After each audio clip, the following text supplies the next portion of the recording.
Hey there, and welcome to Forest and Rangeland Ecogeography.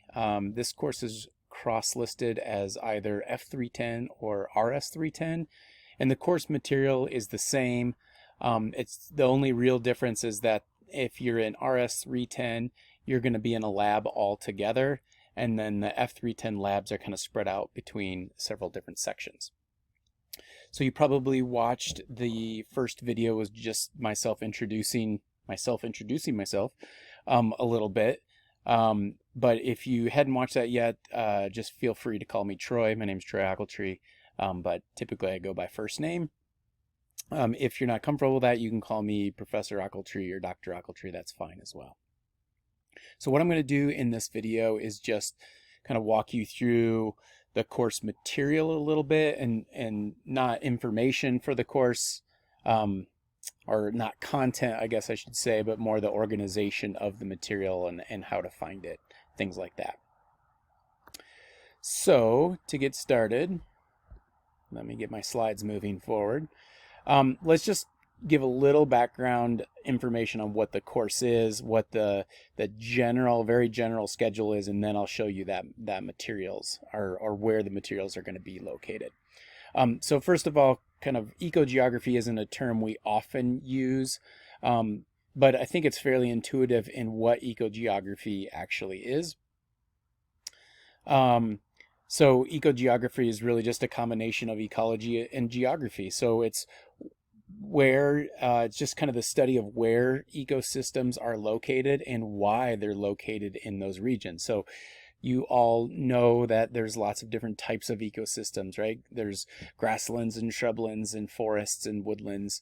And so understanding where those different ecosystems are located and how they function is really important in natural resource management. So that's what this course is going to be about. We're going to talk a little bit about why different ecosystems are located where they're at. We'll talk a little bit about some of the basic functions of those ecosystems, so that we can understand a little bit more about how these different ecosystems are managed and why. And I think that's important because if you only study and learn about a single ecosystem, your point of view will be very limited. But the broader, I think, our understanding is of ecology and different ecosystems, the more we can draw on those experiences and that understanding to be more creative and innovative in how we manage things. So we can't be too narrow-minded. This class is really going to be about a very broad perspective and learning how different ecosystems are functioning. And hopefully some of these ecosystems are ones you haven't even visited or really know much about. And so that's the goal of this course, is to kind of give you some introduction to those different ecosystems. So that's ecogeography in a nutshell. And so here's just a slide kind of laying that out. So the study of why ecosystems differ in their structure and function across the landscape. This includes understanding what controls the distribution of individual species and entire plant communities. And so those are kind of at different scales, right? A species is at a smaller scale than an entire ecosystem. And so we're going to cross those scales a little bit. Partly that's kind of my interest. I love going from very small scales to large scales. And so we'll do that throughout the semester. Now in that definition, I threw out the terms structure and function. And just so we're clear about what those mean and how we're going to use them, the structure of an ecosystem is really the plant community composition, number one, and then the physical structure. So what plants are there? Is it a forest? Is it a grassland? Is it a shrubland? And then how tall are the trees? What is the density of the canopy? What does the actual ecosystem look like is really what comes under structure. And then the function, of course, is, how much water does it use? How drought tolerant is it? How much carbon does it accumulate? What kind of ecosystem services does it provide? And that's kind of what we're thinking about under function. And so we'll be talking about those two components of ecosystems throughout the semester. And I enjoy ecogeography because it combines lots of different fields that I've had experience in throughout my career. So it's got some biogeography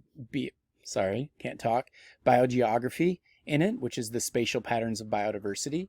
Got some ecophysiology, which is kind of my expertise. and primary interest. So how are plants functioning and responding to their environment?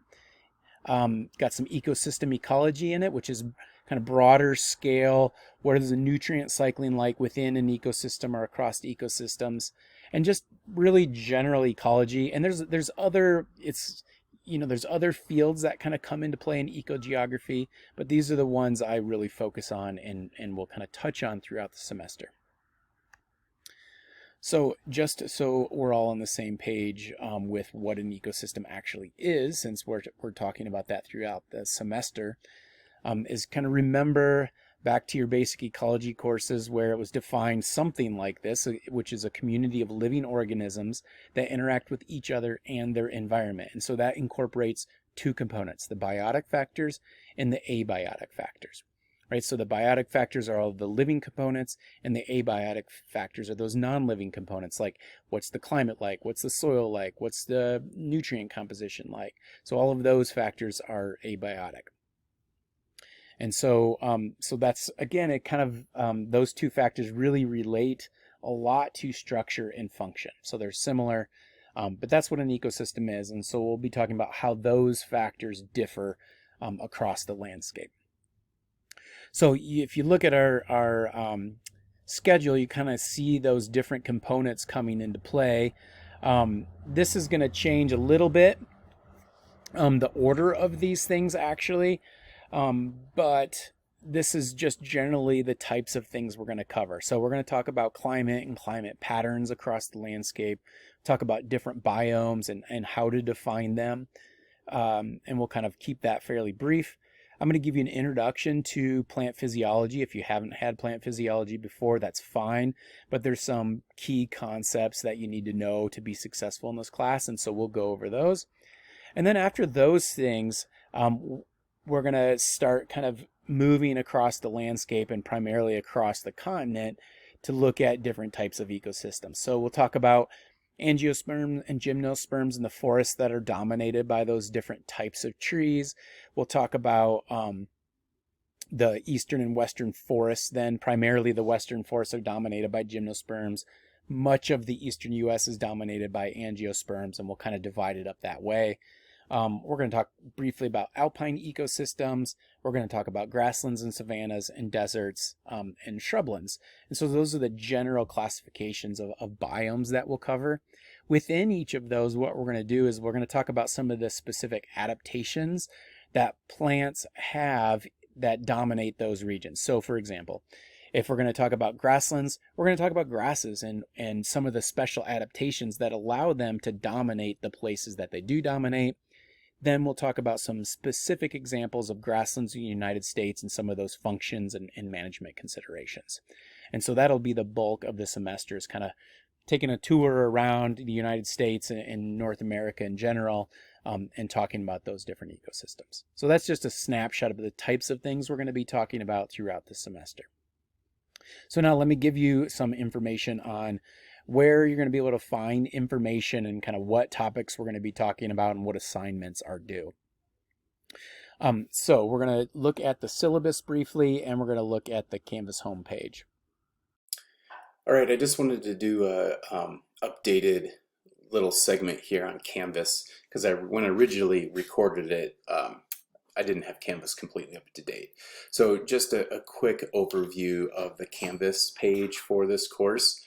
I'm going to really encourage you to focus on the home menu more than anything else, because this is what I focus on. So when I look at the class and the information I'm providing you, this is the page I'm really focused on and I'm thinking about. So I encourage you to try to stay on this page as much as possible. So just to walk you through kind of how I've got this organized, I just have the COVID symptom checker, a link to that right up front.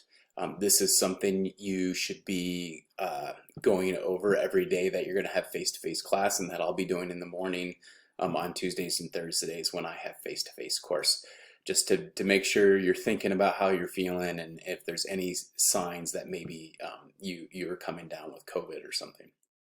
So that's just there, easy for you to get to. The way I've got this home page organized is by week. So each module or each week is a module. So there's 16 modules, or there's 17 with finals week. Week one is organized like every other week. So I'm really just going to focus on week one for now. At the very top of each week's module, there will be a week overview. So I'll just click on this one.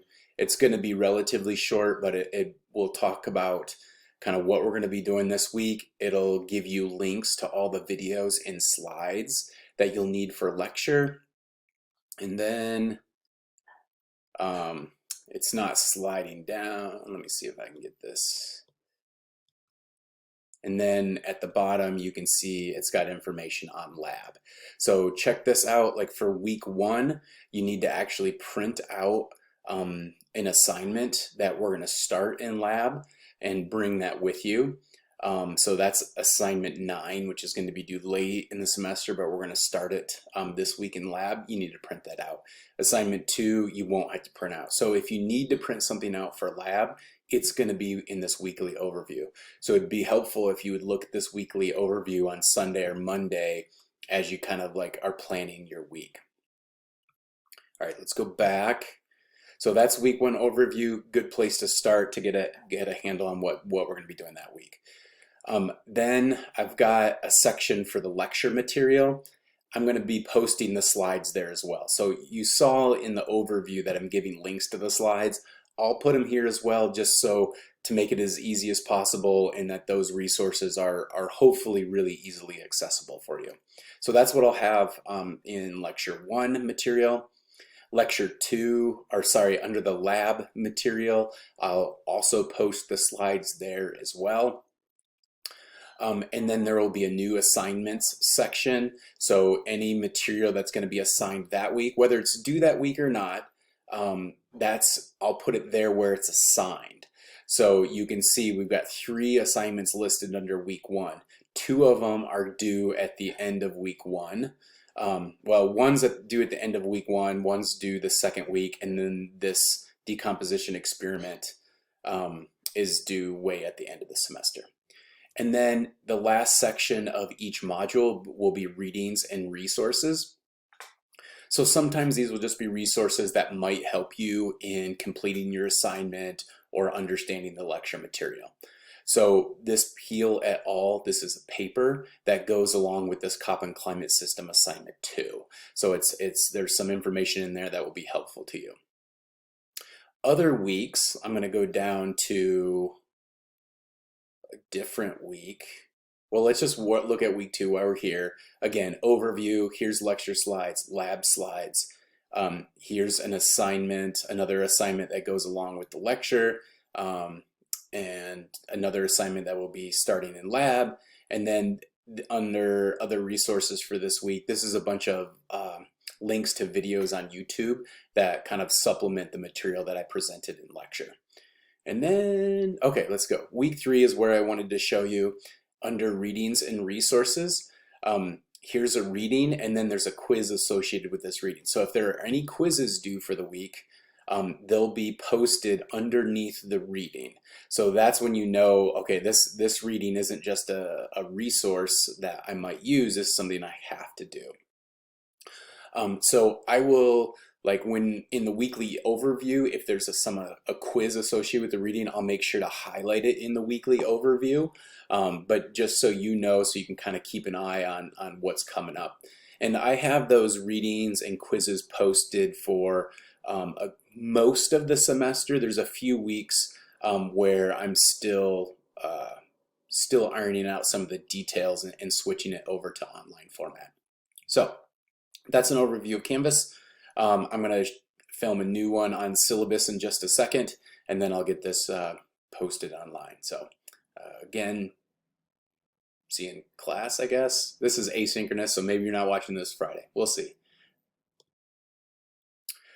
All right, here is a short segment on the syllabus, just to go over some of the key points here. Here is my name, my office number, phone number, and email. So if you need to get a hold of me, there's that information. The TA for the course is Angie Gonzalez. Um, I'll be talking with Angie this afternoon and we'll come up with a better plan for our office hours. But we will have set office hours that will be probably online. The one nice thing about this class though is we have the lab component, and that's where I can take care of a lot of your questions in lab, which is nice. But again, I'll make sure that there are other hours as well for you to get questions answered. Okay, so important information for students. This semester, this is all information on COVID. So if you have any questions about that, um, it's a link to the daily checker. It's information, updated information from the university on any changes or policies. So definitely be aware of that. Check that out if you have not. In lab, I'll go over a little bit how we're going to handle lab relative to COVID. I will say that there will be assigned seating, at least for now. So be aware of that, and I'll have that information tomorrow as we start lab. Today's Monday, so tomorrow's lab. Course overview. So we've talked a little bit already about what ecogeography is and a little bit about this course. But I'll just say there's a couple things I really like about this course, and that hopefully that I guess are important for me to get across. One is just, I think we learn so much by learning information about places we've never been, things we haven't really thought about. And so, you're going to get a lot of information on ecology and natural resources, especially in Colorado ecosystems. But for those of you that maybe grew up in Colorado or grew up somewhere else and haven't had the opportunity to visit a bunch of different ecosystems, it's really valuable to see them a little bit and learn about their functioning, because they all function different, and so management is different and the trade-offs are different. And so just having those that information, those resources in your mind as you go into the field and start managing these resources, or whatever career choice you choose, like just having that broader perspective, I think helps make better decisions, helps you be more creative, helps you think more critically about the decisions you're making. So this is one of the big parts of this class, is just learning more about a wider range of ecosystems than maybe you've been exposed to up to now. The other thing is that the course will be a lot about kind of the mechanisms behind differences in ecosystems. And so those mechanisms are really important to understand in order to make the best decisions as you are making decisions about managing natural resources. So those are the two big things, some understanding of the mechanisms going on and driving differences in ecosystems, and then just learning about them. So it's a little bit of like I grew up road tripping a lot, and so it's a little bit like a big road trip around the US, and learning about the ecosystems you might see. I would like to read the land acknowledgement statement here before we move on. Colorado State University acknowledges with respect that the land we are on today, or that we'll be on this week, is the traditional and ancestral homelands of the Arapaho, Cheyenne, and Ute nations and peoples. This was also a site of trade, gathering, and healing for numerous other native tribes. We recognize the indigenous peoples as original stewards of this land and all the relatives within it. As these words of acknowledgement are spoken and heard, the ties nations have to their traditional homelands are renewed and reaffirmed. CSU is founded as a land-grant institution, and we accept that our mission must encompass access to education and inclusion, and significantly that our founding came at a dire cost to Native nations and peoples whose land this university was built upon. This acknowledgement is the education and inclusion we must practice in recognizing our institutional history, responsibility, and commitment. And there's the link to the land acknowledgement statement and some other information if you're interested. In that statement, it talks about inclusivity. That just means, that the goal here is to try to make everybody feel like they have access to the information they need, that they have the equal opportunity to ask questions, get all of the resources they need to be successful. And so, I want this to be an inclusive environment, and I will try to create that in the face-to-face classroom and online as well. So please just be aware of that. And if you feel like something is not working for you, as far as either online material, face-to-face, please let me know, and we'll make adjustments. Okay, I'm going to go ahead and jump down. This is all posted online, so you can go through some of this information. No required text. Any readings we do, I'll provide that information. I will point out the library and research help. We are going to be doing some investigating and researching of literature for some of our lab reports. And so if you're not familiar with searching for articles, I'll give you some instruction in lab, but that is information, or I would expect you to come in with that information. But if you have not, if you've transferred in and you don't have that information, that's totally fine. We have a librarian at the library that is specifically geared toward our college, and this is her email address here. And so if you have any questions, she's ready to answer them specifically for kind of natural resources. So those are those resources if you need them, or if you need other help and you need to get going, definitely ask me as well. Some key dates to remember, mostly when you can drop the course and final exams and things like that. The course schedule and assignments, that is all on Canvas, so I'm not going to put it here in the syllabus. I do have a description of the majority of the assignments we're going to be doing, so if you're interested, you can look at these. But again, I have most of the assignments already posted on Canvas, so I'm not sure that's useful. The main thing, well, there's a couple other things, but here is the breakdown of the grade for the course. I put like the approximate or the tilde symbol as approximations. These might tweak by a percentage or so, but they won't change a lot. So you can see the 3 exams we have are 39% of your grade. There will be activities or quizzes associated with the lectures. That's about 17% of your grade. The main assignments of the class will be almost equivalent to the exams. And then your reading quizzes are 8% of your grade as well. And then this is how I'm going to assign your letter grades down here. Briefly on the late work policy, my policy is that you receive a 5% reduction each day that the assignment is late, or I guess the first day is 5%, 10%, if it's between 2 and 7 days late, and I don't accept it after a week. If something happens this semester and you can't, get an assignment in within a week, let me know as soon as possible. It's relatively easy to make accommodations up front. It's harder to do them, on the back end of everything. So just keep me posted and communicate with me about your schedule and when you're going to be gone and those types of things, and we can work out these situations. That's related to attendance policy. There are lots of reasons why you would be excused from class. They're all listed here. But if you need to be gone for a week or something, just let me know ahead of time and we can work it out. I understand that life goes on even though that school is in session, and sometimes you have to be gone, and that's okay.